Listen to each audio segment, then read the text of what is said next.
In the last episode, we ended with verse 61 of Surah Al-Baqarah. Verse 62 says, "Indeed, those who believed in those who were Jews or Christians or Sabaeans, those who believed in Allah and the last day and did righteousness will have their reward with their Lord, and no fear will there be concerning them, nor will they grieve." So here in verse 62, we begin in Surah Al-Baqarah. God took everyone, meaning the Quran, took everyone. It tells you that those who believed, those who are Jews, Christians, and Sabaeans, all of them, all, those who believed in Allah and the last day, not necessarily in Islam or anything, just believed in Allah and the last day, they will have no fear concerning them, nor will they grieve. So here, when you come to say that, in this specific verse, Islam is not the decisive factor. Faith is the overflow. Those who believed, those who are Jews, Christians, and Sabaeans, and pay attention, those who believed, are equivalent to those who were Jews. It doesn't say those who believed in Judaism, Christianity, or Sabianism, or anything like that. No, but those who believed in those who were Jews. So this is one and that is one. Those who believed, those who were Jews, Christians, and Sabaeans, all of them. Those who believe in God and the last day, all of them, there is no fear for them, nor shall they grieve. So Islam here in this verse, of course, will later say. When you come to compare between what? Indeed, the religion with God is Islam, and whoever seeks a religion other than Islam, it will never be accepted from him. 65. And you certainly knew those among you who transgressed on the Sabbath. So we said to them, the apes despised. Of course, the words you see among the jurists say that God transformed them, and they became apes. And some say no. Because there is a very big difference in the Quranic verse between we made them apes, despised, or we said to them, the apes despised. Here, there is a very big difference between we said, and we said to them, the apes despised, and we made them apes despised. We made them means we decided that they would be apes despised, but we said the apes despised. Some of the scholars say that this is like a form of God's wrath upon them, like in the verse, so we made it a deterrent for those who were present and those who succeeded them, and an admonition for the God-fearing. In any case, it is a form of punishment, and we don't want to delve into it. I'm not here to interpret or explain. I'm just here to present the questions I have about the verses. I don't have any questions from 67 to 71. In fact, I will read them all at once and present my questions all at once, because this is a dialogue between God, His people, and Moses. Regarding the story of the cow, its yellow color, not too big or too small, not too docile, not plowing the earth or watering the fields, it's a whole thing.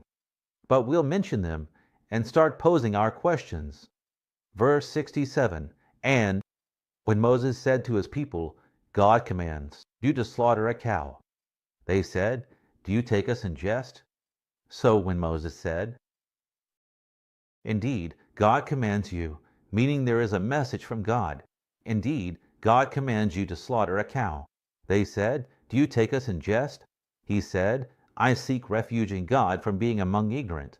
That's verse 67. Verse 68, they said, call upon your Lord for us to make clear to us what it is. They said, the Jews said to Moses, call upon your Lord for us. Moses said, he says, God says, meaning, Prophet Moses is a messenger between God and. He said, indeed, God says it is a cow neither old nor virgin, but of middle age. So do what you are commanded. Verse 69, they said again, the Jews, call upon your Lord for us to make clear to us. What is its color? He said, indeed, Moses says that God says it is a yellow cow, bright in color, pleasing to the beholders. Verse 70, they said, call upon your Lord for us to make clear to us what it is, for indeed, All cows look alike to us. And indeed, if God wills, we will be guided. Now look at the end, verse 71. He said, indeed, Moses says that God says, indeed, she is a cow, neither trained to plow the earth nor to irrigate the tilth, left without any defect in her. They said, now you have brought the truth. So they slaughtered her, but they were hardly able to do it.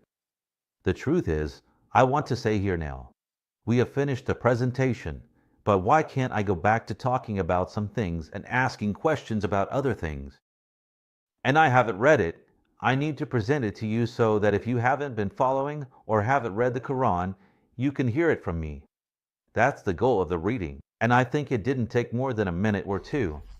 In any case, I will pose my questions here, and I hope you bear with me starting from this video and the ones that will follow, because I believe the discussion will be a bit challenging.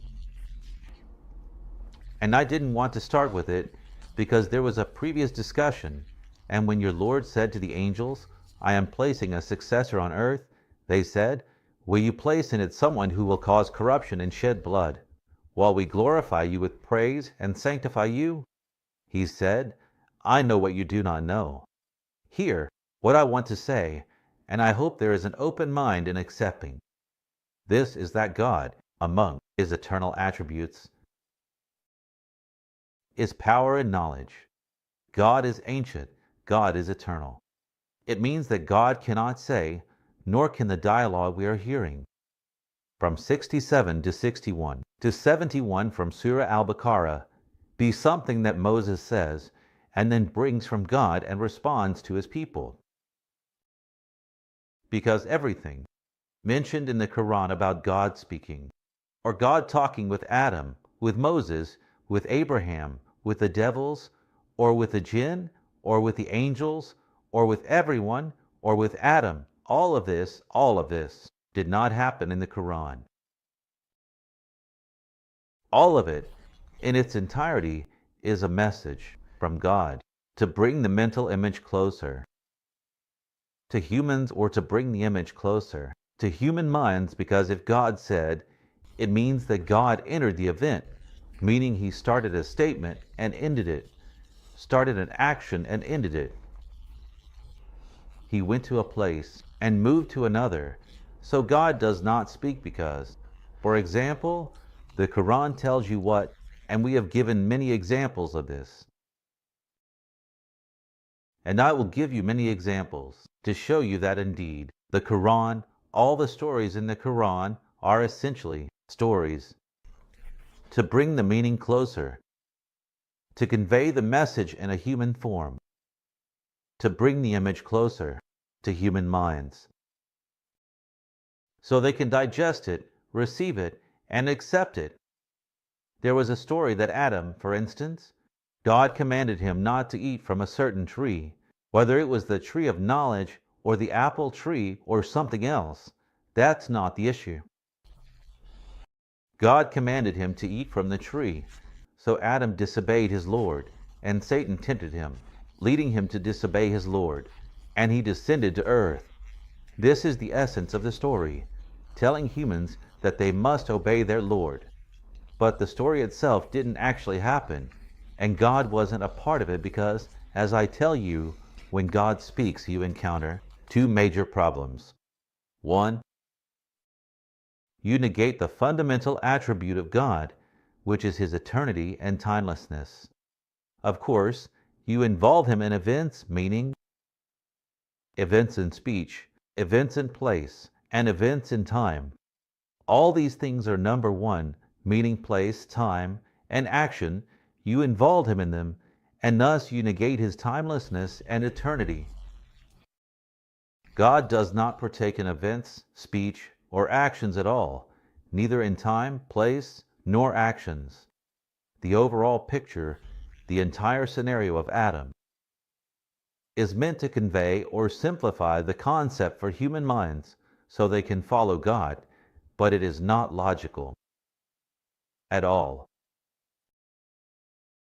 to believe that this world was created because Adam disobeyed his Lord and ate from the tree.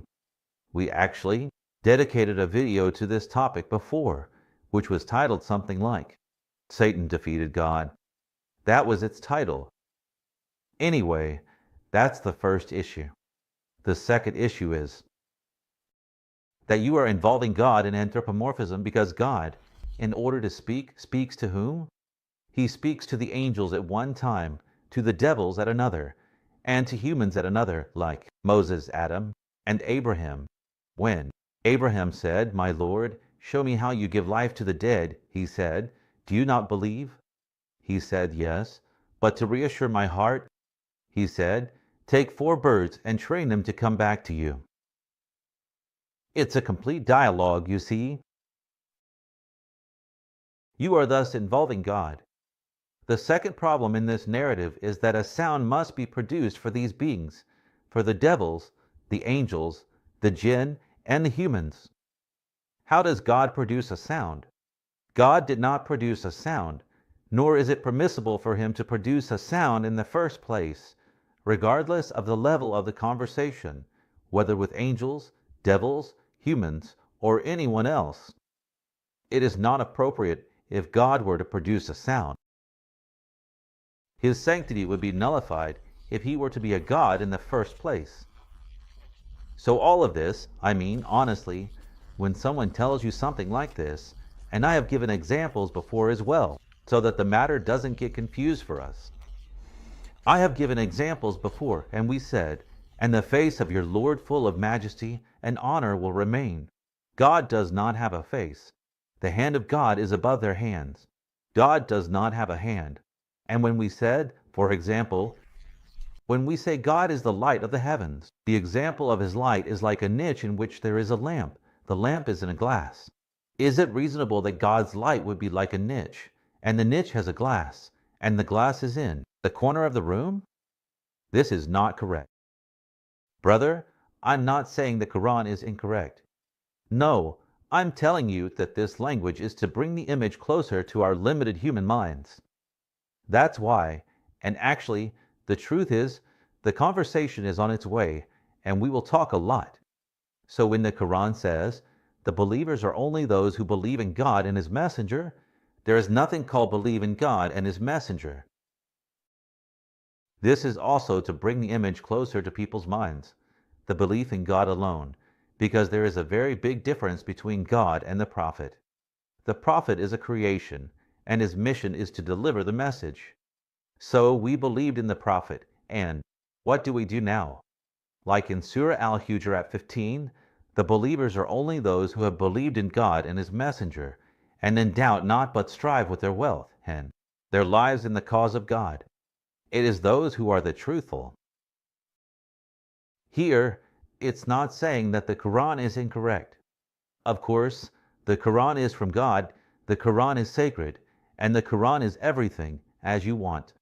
But the point is that you should not take the Quran in its general wording and immediately disbelieve it. So when it says, "And know that whatever you gain of war booty, then indeed, for God, is a fifth of it, and for the messenger, how is that?" So, for God is a fifth of it, and for the messenger, how is that, O Lord? And this statement also needs clarification. We will address it. We will say that a fifth is for God. God cannot be placed alongside humans in a sentence. This statement is meant to simplify the concept for human understanding. Nothing more, nothing less. You must understand that belief in the one and only God is not like believing in another, completely different entity. In any case, that's the truth.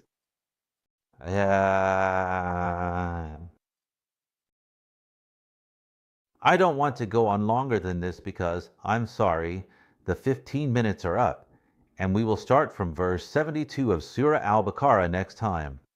So, I want to conclude by saying once again that I'm not here to explain or interpret anything.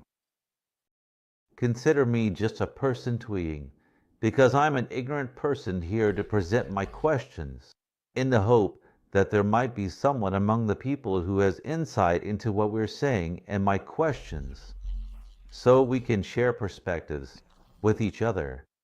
But relying on the old scholars, that's the biggest disaster that has befallen the Arabs and Muslims. Use your own mind, there's no problem with that. So, to all the people who don't accept what I say and who message me privately telling me not to watch my videos, what's causing you stress and diabetes?